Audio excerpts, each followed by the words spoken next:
I picked up this globe at the Dollar Tree and I removed the large sticker on the globe. I hate when they do that, but if you take a blow dryer and then try to lift it, it pulls all the glue with no evidence it was there. If you try to lift it without the heat, you will see that mark. And I just did it also to these little candle trays that I also picked up, or a candle dish that I picked up at the Dollar Tree. I'm going to start by taking these few items and starting by covering it with Wise Owl white primer. And this is just going to give my paint something to grip onto, as this is plastic. The other one was more like a cast iron.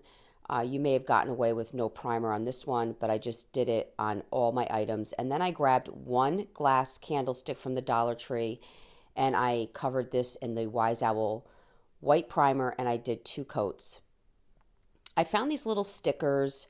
You can get them at most craft stores. Sometimes you can get them at Dollar Tree.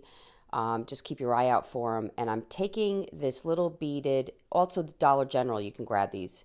And I'm just wrapping it around the base portion of the bottom part of the globe. These are adhesive. If you feel it's not sticking, you can use hot glue. And then you just kind of pull it when you've met the end. And I did this with both of the globe bases. Now I'm going to go in with some Higgins Lake after everything dried. And I'm going to paint right over my beads. And I did 2 coats. I did 2 of the bases, 2 of the trays, the little candle dishes,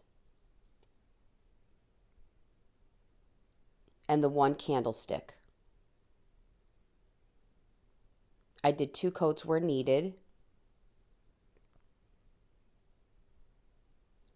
And I found these little stickers at the Dollar Tree. I believe it was around Valentine's Day. And I'm going to go in with the Higgins Lake on a cluster of them. I did about 7.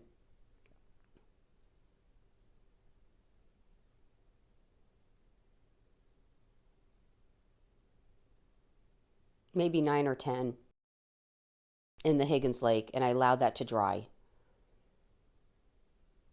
I'm going to take a chip brush. You can get these right at the hardware store, and a little bit of Snow Owl, and I'm going to dry brush all my pieces. This is just going to give that vintage shabby chic look. It's going to highlight the details. I loved how it looked on this candlestick with all the little curves in it. It kind of accentuated that. And then the dish. And this is just a back and forth crisscross method with light paint. And I did it on my little flowers as well. I'm going to go back to my globe and I'm going to glue one of these little flowers. These are adhesive, but I would use hot glue for this at the top of each globe. I found these cute little bunnies at the Dollar General. They were $1 each, and I glued them to each of the bases of the globe. And then I put my globes together.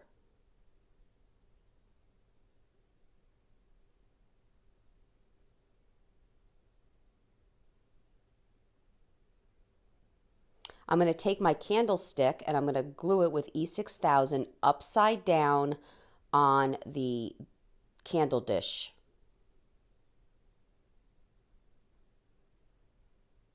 And then I'm going to put the globe on top of the larger portion of the candlestick. The second globe, I'm not going to use the candlestick because I want them to be high-low, and I'm going to glue this directly to the tray or the candle dish. I took the rest of my little flowers and I glued them to the candlestick. There's a flat edge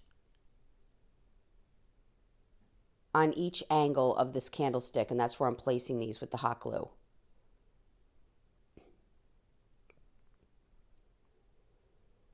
You could still see a little pink because these kind of sat a little raised. So I just went in and touched up with some Higgins Lake, allowed that to dry, and then hit it with my dry brush again. I kind of had the same problem with the flower at the top. It's a little raised and you can see the pink underneath. So I just wrapped it with some jute and it kind of made it look like a knob. And there you go. Now we have these adorable, cute little Easter globes that you can sit on a shelf or give as a gift. I really hope you enjoyed this video. For other tutorials, go check us out on YouTube. You can now watch all our videos at chalkitupfancy.com. For any paint products, tissue paper transfer, or mesh stencils, chalkitupfancy.com. Thank you so much.